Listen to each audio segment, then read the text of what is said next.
Hi there, everyone. I'm Jelaila Starr. Welcome to my weekly messages. Today, the topic is the challenge of trusting God or your guides. And this topic came from a session I had this past week with a wonderful lady named Kate. We were discussing why she had such a challenge with letting go and giving over her problems or whatever to her guides and learning to follow their lead. And it was interesting. She had some amazing guides. In fact, it's one of those sessions where you're so glad that you're doing this work because what her guides gave was very helpful to me. And I thought it would be helpful to a lot of people because it seems like trusting our guides or trusting God, letting go and letting God, so to speak, is so difficult for some of us because we turn a problem over to our guide, but then we immediately take it back. And because as soon as we start worrying or thinking about it, we immediately pull it back out of their hands and take back control of it. So it seems that sometimes our guides never listen or they never answer. But the reality is we don't really give them a chance because we have a struggle with trusting, once we give it away that they'll actually answer and actually do something. So when we looked at this, I didn't quite know where to go with it. And of course, I don't have to because I have just to tune into the guides. And as soon as I tuned into her guides, I got this idea. And what helped me was, where is she? Oh, I have this little foster dog right now. It's a little beagle, a little miniature beagle. Her name is Noelle. And I was watching her, and I'd had a difficult day with her already because she lived her whole 2.5 years in a cage about 20 inches, long and about 20 inches wide. And she had never been socialized, never been housebroken, never really knew a kind touch. In fact, the only time anybody ever came and picked her up for the most part was to take her for breeding or take her for bathing, or in other words, she never had any nurturing, she never felt safe. So when you reach toward her, she tends to shy away from you. And it's like she doesn't know how to deal with the real world. The first day I put her on grass, she didn't even know what grass was. She'd never been outside this cage. And I'm like, wow. So I was waiting for the answer to the guides, and I was observing her sitting in a bed that I had given her, and it hit me. It's like she doesn't know how to trust, because the way she had experienced the care from humans was one of fear. She didn't know what it was like to feel safe. And I thought, well, that's very similar to how we think when we're children. Our parents are our first gods, or the first adults, the first humans that we really connect with, and how they treat us is going to determine the messages we receive about trust and love. So if you have parents who are very nurturing and developed, and instilled a sense of integrity and self-esteem and love and protected you and taught you boundaries so you can protect yourself, you're going to have an easier time trusting a higher power when you become an adult.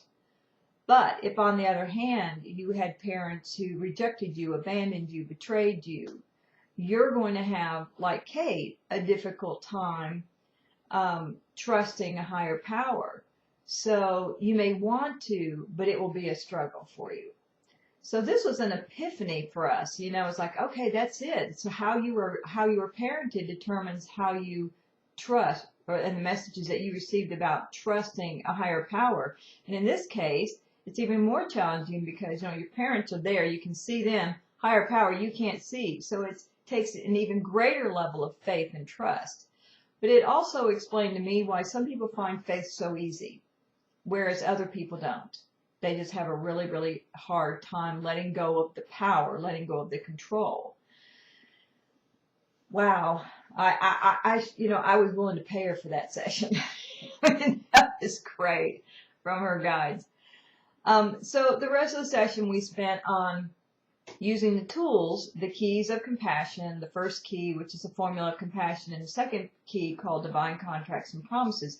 We used those to help Kate reclaim her power from that situation, because for her, love was not something to be trusted, And for me too, it wasn't.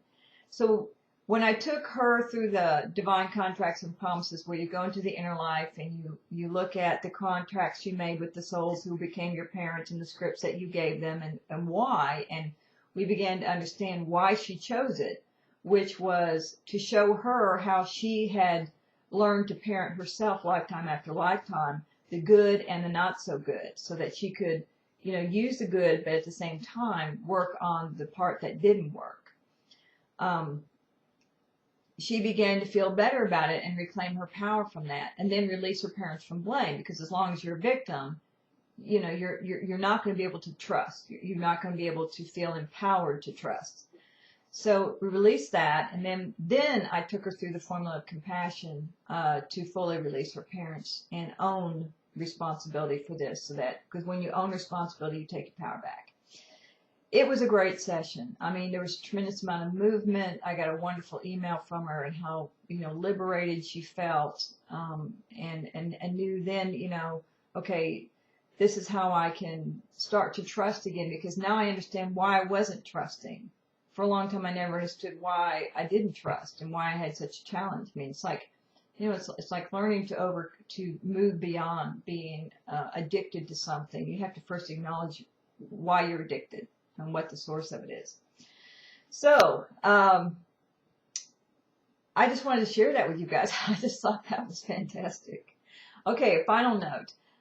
We did the teleconference on harmonics, frequency, and emotional clearing this past Sunday. It was fabulous. We had a lot of people in the conference. The recording for that teleconference will be available here this afternoon. You can get it from my homepage. I talked about crystals, and the power of using crystals in your emotional clearing and how to prepare your crystals. But the other thing I went through was how to release yourself, or how to release the global elite from the role they have played in your life, because that's like a big one we all have. Once we learn about the global elite, we feel so victimized and powerless with them, and yet there is a way to release them so that what they do does not affect you as much, and that will help you in keeping yourself safe in the coming days.